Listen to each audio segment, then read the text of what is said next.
Hi, and welcome to this live reading from Taylor's Law by Jennifer Rains, and this is presented by Itsy Bitsy Book Bits. Chapter 1, Taylor Law.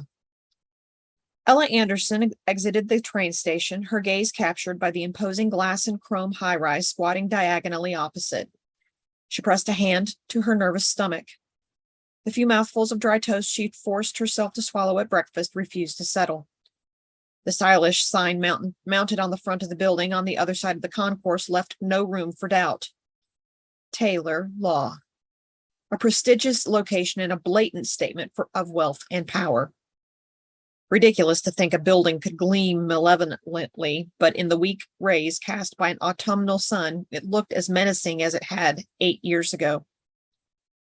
Ella had first-hand experience of the company's ruthlessness. Taylor Law had represented the crook who legally swindled prime farmland from her father. Her sworn statement about the verbal agreement and handshake between the two men had counted for nothing. The icy dread that had seeped into her bones when she'd learned of this appointment returned. She shivered. Wealth bought power. To hell with justice. Releasing the hand of her curly-haired niece, Ella scooped the toddler high in her arms and smiled at Tessa's delight. That's my girl. She blew noisy kisses on the bridge of Tessa's nose before settling the giggling child on her hip. With a conscious straightening of her spine, she navigated her way through the throngs of Monday morning tourists crisscrossing the foreshore concourse. 9:15 was too early for workers to have emerged from their offices for a coffee break.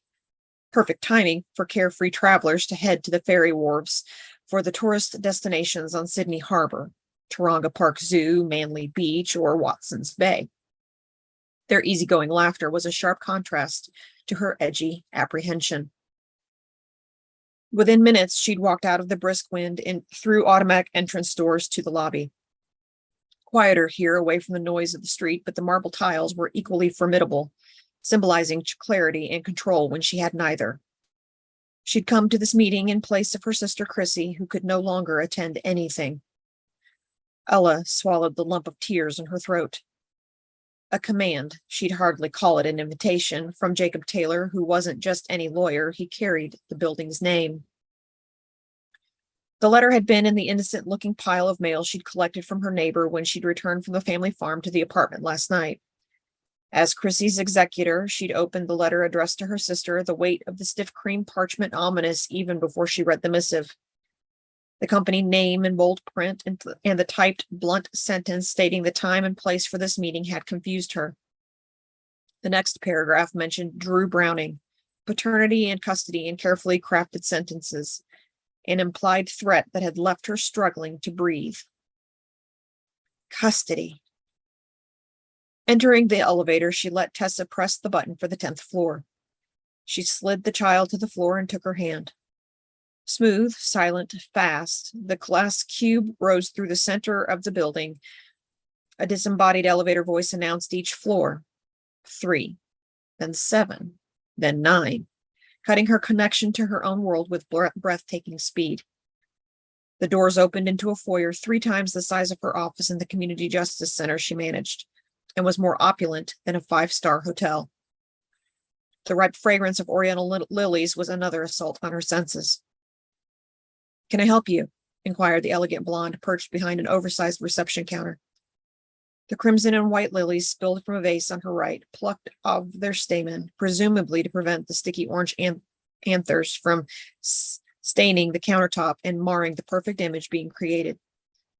The company name was emblazoned on the reception wall in letters half Ella's height.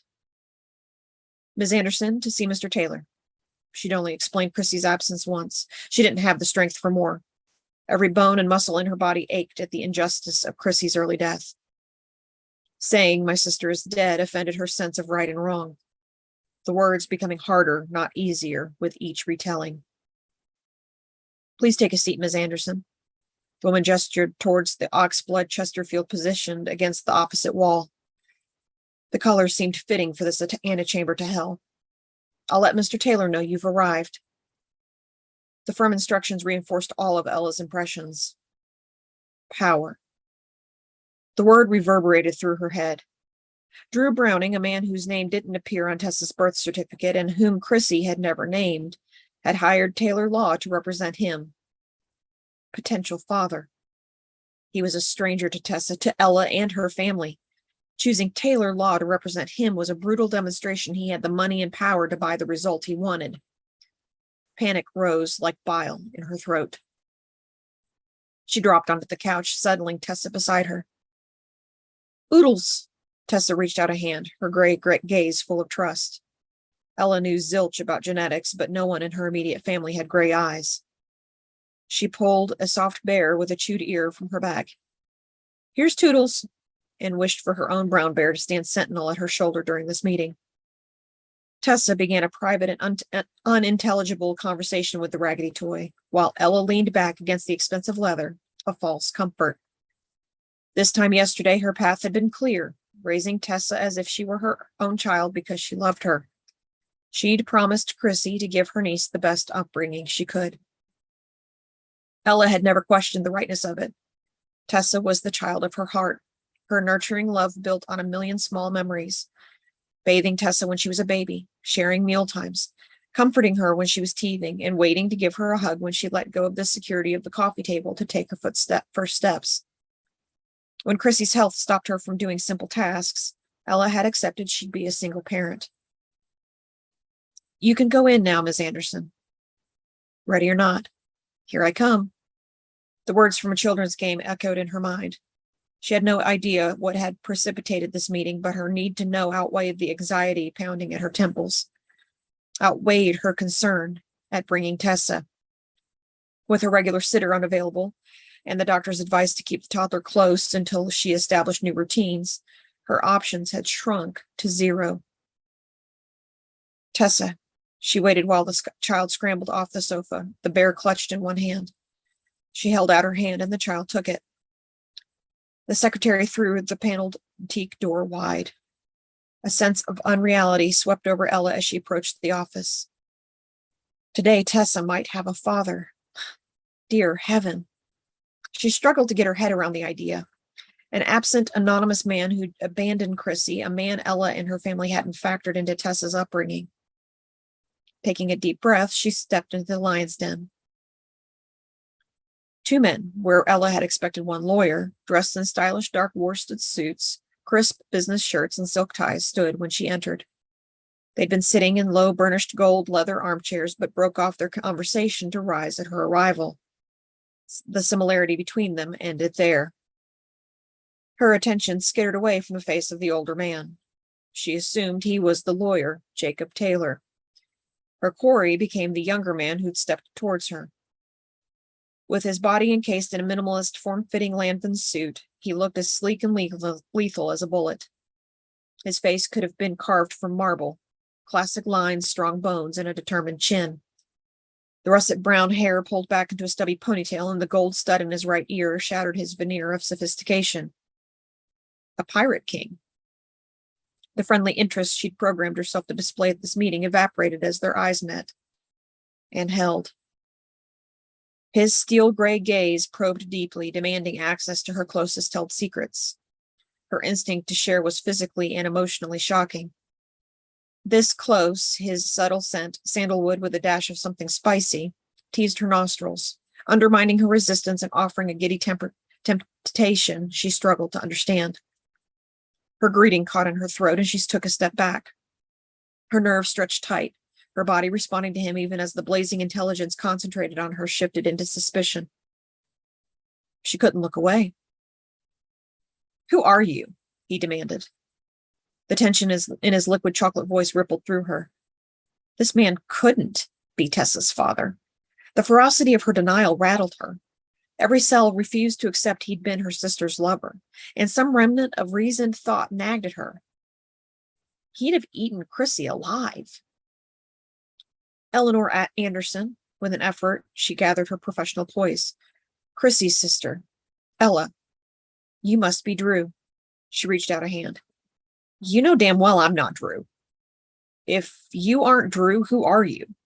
Off-balanced by his instant attack, she tried to steady her jumpy nerves. Withdrawing her hand, she turned to the older man who was staring at Tessa. Mr. Taylor, your letter requested Chrissy meet you here about Drew Browning's paternity, and she stumbled to a halt over the word custody, then shook her head as a bizarre idea formed. You can't be Drew. I'm his father, Peter. His presence confused her further, but confirmed the identity of the Pirate King. She stretched out a hand for a second time. Then you must be Mr. Taylor. Good morning. Where's Chrissy? Taylor demanded. Before she could answer, Tessa's soft voice ricocheted around the room. Mama's in heaven. Ella gathered Tessa into her arms, hugging her tightly. She buried her nose against the child's neck to hide the tears threatening to spill over. That's right, my darling, she crooned. Mama had to go away. You must be devastated, said Peter gently. A sudden accident? An illness, Ella responded to his genuine sympathy. After her country funeral, sympathy was familiar territory. She'd learned to handle well wishes from near strangers. We should have acted faster, Peter turned to the silent lawyer. Taylor monitored her every move, cataloging her sins. Chrissy didn't say she was sick, did she? When did she die? 10 days ago. The longest 240 hours of Ella's life. I'm sorry I didn't meet her. If we hadn't delayed, his distress obvious, Peter glanced at Jacob Taylor. I don't know when Drew employed Taylor law, but Chrissy wasn't often conscious in her final days, Ella admitted. Those relentless days when hope was gone and her sister's spirit had unwound like the spring in an old-fashioned timepiece. You wouldn't have been able to question her. You've misunderstood. Jake's representing my wife and I. Peter stared at Tessa, where her head rested against Ella's shoulder. And this is Tessa. His voice softened, his mouth stretching into a smile as he studied the little girl. Oodles fell, said Tessa. Peter swooped to pick up the toy and handed it to her. Miss Anderson. Eleanor. Call me Ella, she said automatically, while she struggled to fit this new piece of the jigsaw into the kind of coherent picture.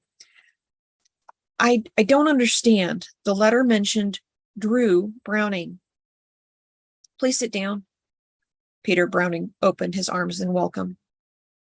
Taking a steadying breath, Ella scanned the sparse but elegantly furnished room, choosing the two-seater sofa, leaving the armchairs for the pirate lawyer and Tessa's grandfather. Peter's presence reminded her there were other players in family disputes, a mistake not to anticipate who might be present today. She settled Tessa beside her, placing her bag on the low central table. A single bark-to-bark piece of cedar prized in her stretch of country above all other timbers. Beautiful, rare, and very valuable.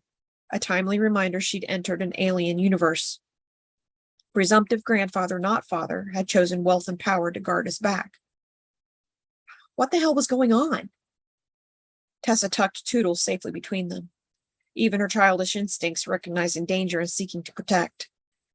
Ella rubbed Tessa's cheek and patted the bear. How can we help you? Jacob Taylor interrupted. I received your summons less than 18 hours ago, but Ella's mind still whirled with the speed of having her world tipped on its axis. Chrissy asked me for this meeting. I don't understand. Ella fell off the edge of the cliff she hadn't seen coming. Taylor's words tipping her into a spinning vortex.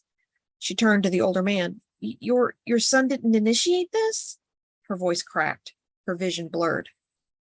Eleanor, are you okay? Can I get you a drink? Tea? Coffee? Water? Peter's face held concern. Returning her gaze to Taylor, her mouth went dry.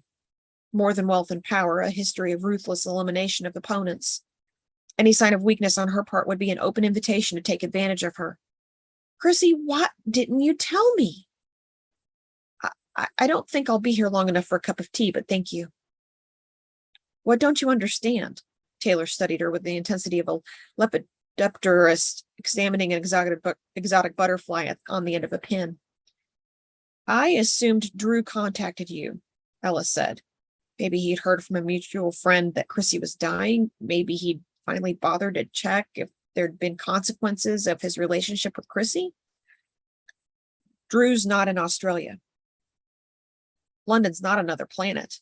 She was babbling, trying to distract them both.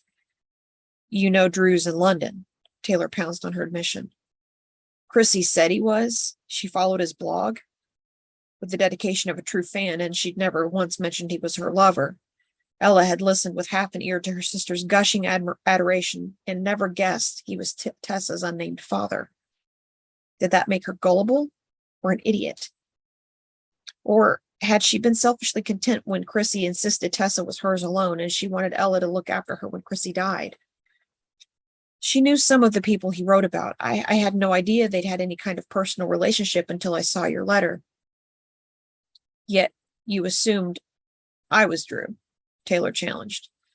Based on your age, Ella had anticipated the direction of the conversation, leaving her floundering. Celebrity gossip doesn't interest me, and essentially he's a gossip columnist. Why had her sister contacted Jacob Taylor of all the lawyers on the planet, and why hadn't she told Ella? You didn't check what he looks like? No, I had other priorities last night. Ella hadn't cared until she was linked to Chrissy in Taylor's letter. This belief had pinned her to her chair until a desperate anxiety had driven her to check her niece was safely asleep. She'd stayed to keep guard, fighting sleep as long as she could. In her dream, she was arguing with a faceless lawyer. She insisted she had custody of Tessa. He laughed and said, "You have nothing in writing." She'd woken, dripping with sweat. I ran out of time this morning. She straightened Toodles in her niece's slackening grip. Taylor's penetrating gaze narrowed in speculation. When I received her letter, I talked to Peter. Not Drew? His hesitation gave Ella a possible answer to the question most necessary for her sanity. Drew denies paternity? The older man interrupted. When Jake told me, I asked him to arrange a meeting. Why did you agree to a meeting, Mr. Taylor, if Drew denies the claim? This isn't about me, Taylor waved an impatient hand. What do you want? I want to see Chrissy's letter to you, to know what Chrissy asked for, what she offered in return. Then I will wake up and discover this is all a bad dream. Why? Because I only have your word that she wrote to you? Was the answer she ached to give, but she had no power in this place. She was the supplicant. Your letter mentioned custody. She licked her dry as a dirt bowl lips. Chrissy lived with me. As you can imagine, I talked to her often about Tessa's upbringing. I'd like to confirm if her letter to you is consistent with our conversations. She asked for money. Lots of money, he replied. Ella's brain simply shut down. Dear heaven. Lots of money? Blackmail is an unpleasant business. Taylor seemed to relish the accusation. Chrissy was dying, not a criminal. Terrified was a better description. Adrenaline surged through Ella's system, and she welcomed the anger. You're twisting her meaning. Seeking child support is not blackmail. It's a child's right. She explained the concept more times than she could count to absent fathers resentful of their obligations. Working alongside the Community Justice Center, lawyers brought her into daily contact with family disputes. Tessa tugged on her hand. Oodles doesn't like fighting.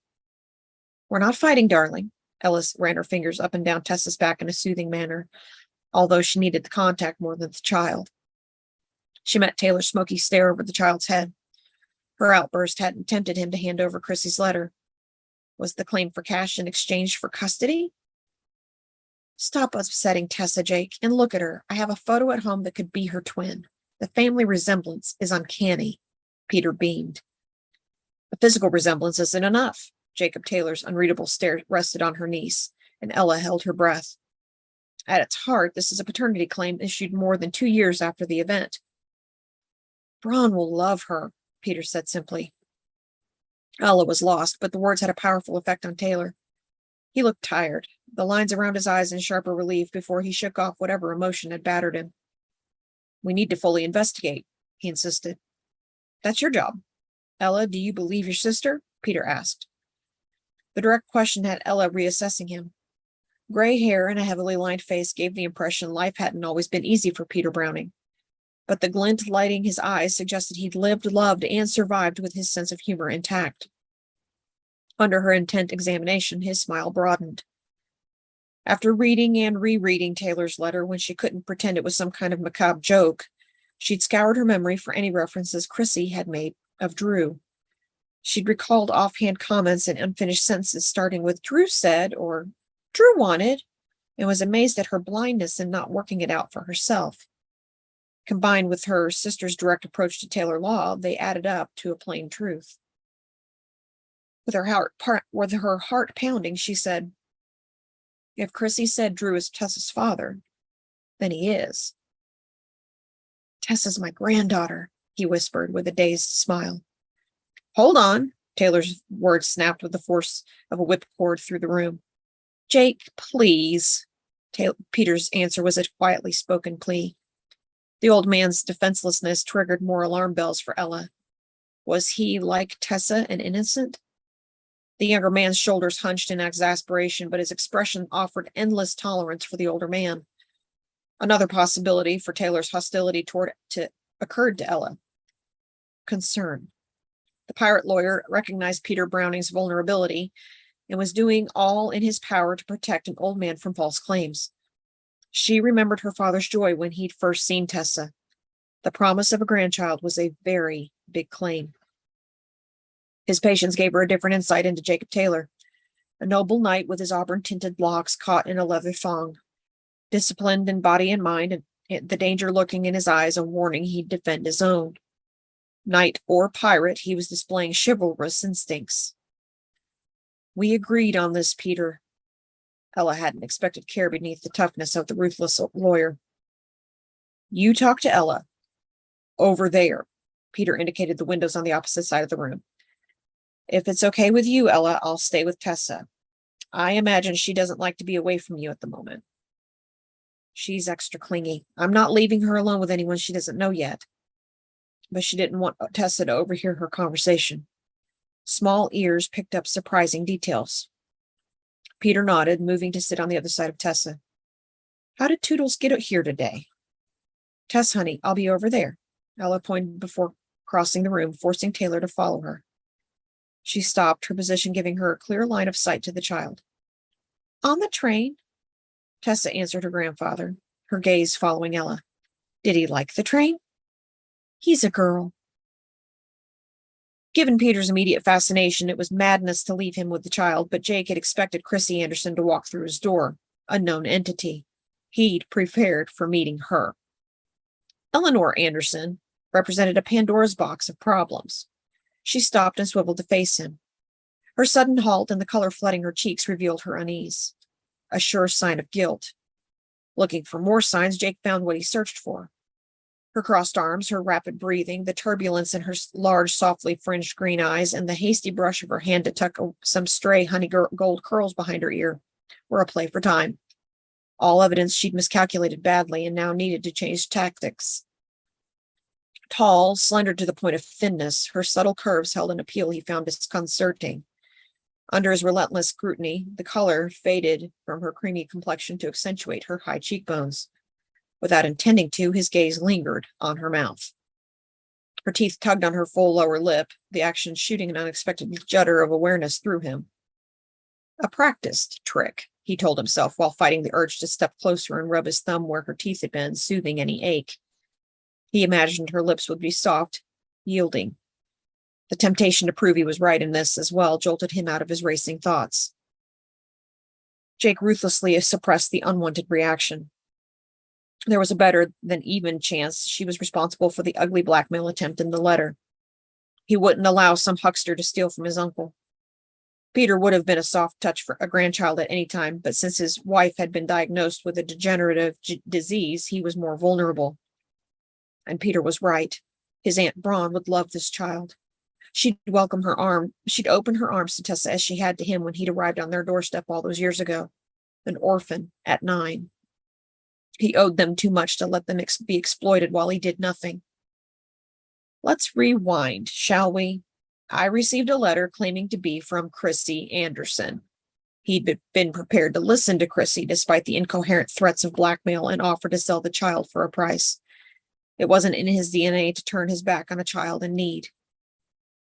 You said Chrissy wrote to you. I've never seen her signature. The letter had been desperate, Jake recalled, more like the Chrissy he remembered than the woman in front of him, who didn't look desperate. She possessed more intelligence, more poise, and more backbone than Chrissy ever had, or sheer rat cunning if she'd hoped to con him. You didn't question Chrissy wrote it until I arrived, she responded.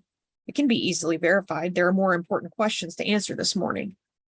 How could a little thing like her stiffening her spine turn him up inside, make his fingers itch to walk up that backbone to see if her resistance held? He pointed a finger at her. Can you prove your identity? She turned on her heel and headed back towards the bag. Jake wanted to get this charade over with. He'd called Drew when he got Chrissy's undated letter a fortnight ago. The details she'd supplied made her claim possible, plus Jake's own memory of her. The last night he'd seen Chrissy, she'd been inconsolable, her despair taking on a life of its own. Her letter provided a blatant reason for her anguish. Pregnant to Drew. The call was Jake's first contact with his cousin since Drew's move to London. Drew's mocking voice had conjured a clear picture of Jake's treacherous, self-indulgent cousin. Seemingly open and confiding, his cousin had expressed surprise at Jake's call. Drew's dismissal of paternity was too fast, and his outrage too staged for Jake to be satisfied. The conviction Drew was lying festered like an ulcer in his gut. Abandoning an innocent child to Drew's indifference and Chrissy's messy greed wasn't an option. He'd broken his cardinal rule of not carrying tales about Drew to his aunt and uncle. He'd asked to speak to Peter privately and told him there was a possibility Drew had fathered a child. Only a possibility. Peter had appeared without warning this morning.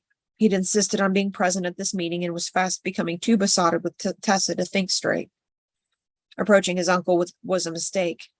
Peter's enthusiasm had scuttled Jake's plan of meeting Chrissy privately, of testing each detail of her story, of demanding a DNA test. He'd been alarmed by his uncle's growing excitement before a stranger had walked into his office and played on Peter's sympathy and compassion with an ease that infuriated him. Messenger or instigator, he intended to find out. She strode towards him, indignation in every step. Rifling through her wallet, she produced a driver's license. The photo was unflattering but accurate, although she looked thinner in the face now. I'd like to see her letter, please. The please had cost her. The fact she'd used it when she was angry and frightened made him award her grudging respect.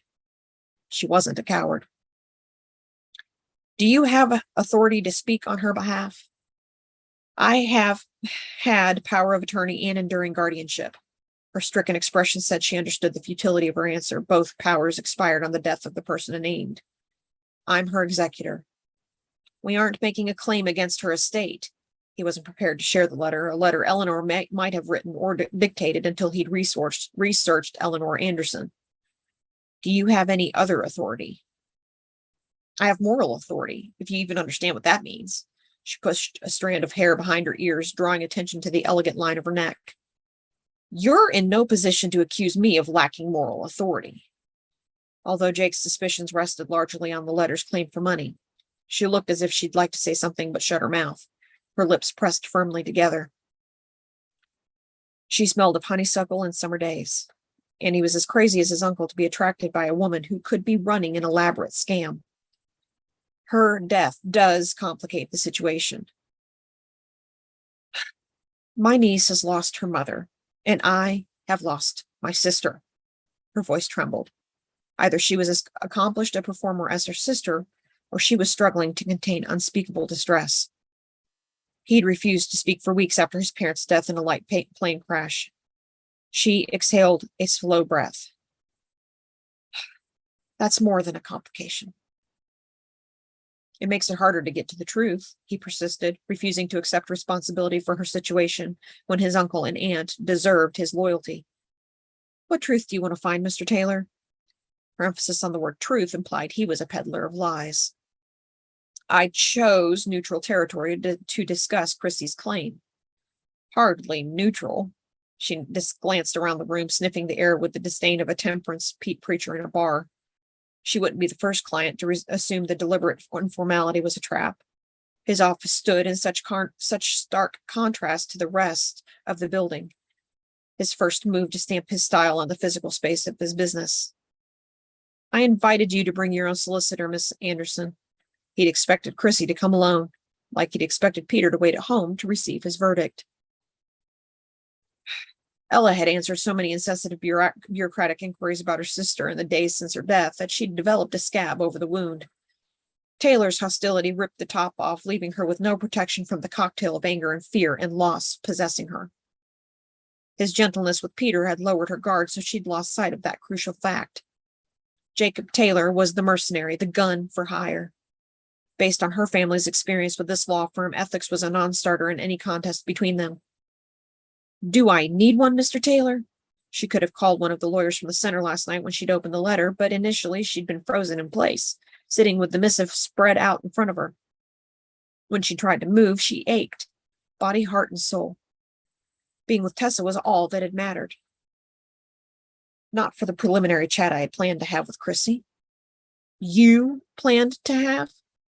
This morning, Ella had foolishly believed her knowledge of the law and her experience in mediation would be enough for this first meeting. Another mistake. Her first had been her forlorn request to see Chrissy's letter. When on earth had Chrissy written it? When I sent the letter, I didn't expect Peter to be here this morning. Frown lines between his eyebrows marred the classical beauty of his face. Can I see Tessa's birth certificate? He held out a hand. Birth certificates can be illuminating documents. Don't be so patronizing. They weren't married and he didn't claim paternity at the time, so his name isn't listed. Chrissy could have named him, but repeatedly refused. Ella's focus had been getting here on time, not searching files to prove Tessa's existence. The meeting wasn't supposed to unravel like this. Don't you want me to see it? His voice dropped to a husky drawl, dragging across nerve endings exposed by Ella's unexpected, edgy response to him. His swift antagonism was electrifying. Does it have someone else's name? With a deliberate insult, something inside her snapped. Selfish, impetuous Chrissy. But she hadn't deserved to be left pregnant, sick, and alone. She hadn't deserved to die so young. Ella surrendered to the red-hot rage ripping through her and zeroed in on the nearest target. Jacob Taylor. I find your accusations offensive, Mr. Taylor. I don't like to see vulnerable people taken advantage of. She was tempted to laugh out loud. Taylor Law had worked hand in hand with a lying cheat to crush her father without compunction. You expect me to believe you? He checked over his shoulder to see if Peter was within hearing, then dropped his voice another octave. I won't allow you to play on an old man's desire to be a grandfather. Ella clenched her hands into fists, the sincerity in his voice punching a hole in her anger. If concern for an old man was motivating him, it handicapped her ability to fight him. Justice was her passion. I didn't know Peter Browning would be here. You haven't brought any evidence to support your claim. I came to see why Chrissy received a letter from a lawyer regarding paternity and custody for a man who hasn't once bothered to visit Tessa. Not when she was born, not in the loss of her mother. Her pre-dawn decision was looking increasingly reckless. But you don't want to believe that. You must think I'm an idiot. Just incapable of empathy, except for his client. I'm the idiot. Custody is an ugly word. It reeks of uncertainty for a child who's just lost her mother. I received your summons last night and obediently showed up here. My mother taught me keeping appointments was basic courtesy. A mistake, where you're concerned, she continued. His attack implied only one conclusion, and she hated him for making it. Why would you send a letter suggesting paternity if you think there's another man? His eyes flashed fire, and he took a step closer. Adrenaline rushed through Ella's veins, making her heedless of consequences. Or men, is that how you live your life? Chrissy Anderson, the pretender, Drew Browning, the saint? How I live my life is irrelevant. His voice was steel encased in velvet. You're the person who needs to prove your bona fides here, not me. Her attack was illogical and his response biting. I'd like to see her letter. Her desperation shamed her. Why had Chrissy written to him and not Drew? At least it explained why she hadn't told Ella. Her sister had remembered the Taylor Law name and knew Ella would never willingly deal with anyone associated with the company. Ella's satisfaction at challenging Taylor dissolved. Another mistake she shouldn't have made. I didn't bring the birth certificate with me, Mr. Taylor. My excuse is my late notice of this meeting. I'll ask my lawyer to get in touch. If Peter She glanced across to Tessa and Peter and gathered her long ago lethal training as a shield. Or his son would like information my lawyer will facilitate an exchange of views. Did you expect Drew to be here? I didn't know what to expect. She'd been blindsided by the official summons from Taylor Law. When he peered down his aristocratic nose at her as if she were something unpleasant stuck to his shoe, her instinctive response was to stand up straighter, square her shoulders, and spit in his eye. Instead, she stared into unfathomable slate gray depths. Did Chrissy expect me to get Drew here? I have no idea. Ella couldn't lie, nor could she expose her sister's flaws to this unsympathetic man, her essential naivety, her desperation to party, and the terror she'd hidden behind bravado when the final deadly diagnosis was made. Unless you'd known her and seen her disintegration in the last few months of her life, Chrissy's behavior appeared unbelievable. In the early hours of this morning, an old conversation had danced just out of reach in her mind. The conversation where Chrissy had said she'd told Tessa's father and he'd laughed at her. Chrissy had been slipping in and out of consciousness at the time, so Ella couldn't be sure.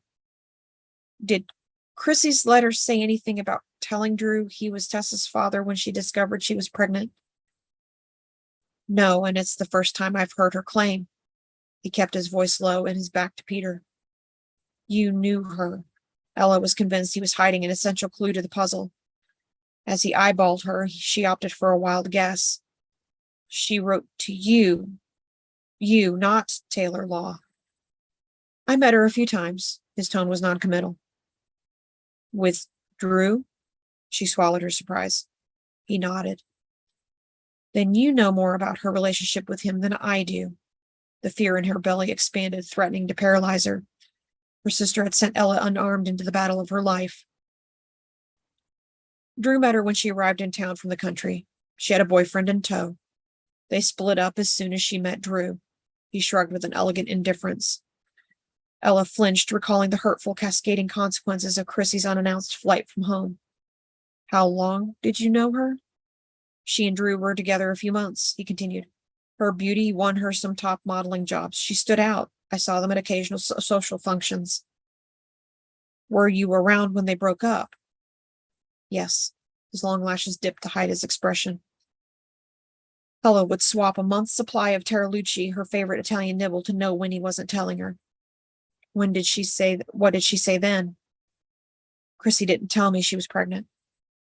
But you remembered enough of that time to contact Peter Browning. She studied him closely, trying to find a crack in his facade of seeming detachment, a lawyer's trick. What changed your mind, counselor? Drew denied all knowledge, he said smoothly. You knew that when you arranged this meeting, and the only change in plan was Ella's arrival in place of Chrissy's. Are you sure coming forward was Chrissy's idea? He asked. The Browning name appeared in the Business Weekly's top 100 list about a month ago. And Chrissy's letter asked for money. Ella's stomach churned with nausea. He'd known Chrissy. Maybe he would have given her a fair hearing, whereas Ella was instantly suspect. 2 and 2 make 5 in your world. Dear heaven. Peter has more money than Drew. You're saying she knew that. Chrissy was dying when the letter was written. You were about to be left holding the toddler, literally, an unwanted, inconvenient child. You wouldn't be the first to try and make some money from a situation like that. His assumptions revealed cold calculation while painting Ella as the heartless schemer. Drew's in the UK. Peter's here. The letter was sent to me, not Drew. Did you think his family would be an easy touch? He stepped closer, blocking the light from the window, his shadow pitiless. Chrissy had been restless and unhappy in the last weeks of her life, her actions not always logical. Ella's best hadn't been enough. The knowledge of her failure to comfort Chrissy blunted the impact of Jacob Taylor's accusations. No answer, Ms. Anderson. I will say this as many times as it takes to get it through your thick head. Her hands formed fists at her sides once again. I will never sell access to Tessa. I will always welcome family who love her into her life. Shock, fear, and grief. She dealt with them all before presenting herself and Tessa in this shrine to wealth. Ignorant of Chrissy's demands, she'd anticipated a cold exchange of questions and answers, things they both wanted to know. Not open warfare. Jacob Taylor suspected she'd hatched this scam, and the scam it must be, considering his reaction. Ella had responded like an automaton to the letter, dangerously trusting her knowledge and her instincts. Evidence, if she needed any more, that she wasn't functioning normally. She should have done her research, spoken to her parents, brought a solicitor with her. To an outsider, her behavior was as bizarre as Chrissy's. She drew a steadying breath. Time to start again. Draw on her training. DNA is the only way to confirm she's a Browning, he stated. Then we can talk about love. You make Drew sound like my sister Grace's prize stud bull. Ella had never questioned her paternity. Her father had been present every day of her life. She held up a hand when Taylor started to speak. But I agree, the stakes are too high for everyone not to have a test. If paternity is confirmed, will your conditions remain the same? Conditions? She was pleased. Her voice didn't tremble. He was smart enough not to talk money again. The boogeyman she'd refused to face during the night whispered in her ear. Taylor's letter had linked the words paternity and custody. I haven't seen Chrissy's letter. Tell me your conditions. A cold implacability lurked behind his inscrutable expression, yet he smelled invitingly warm of sandalwood and spice. The contradiction rattled her.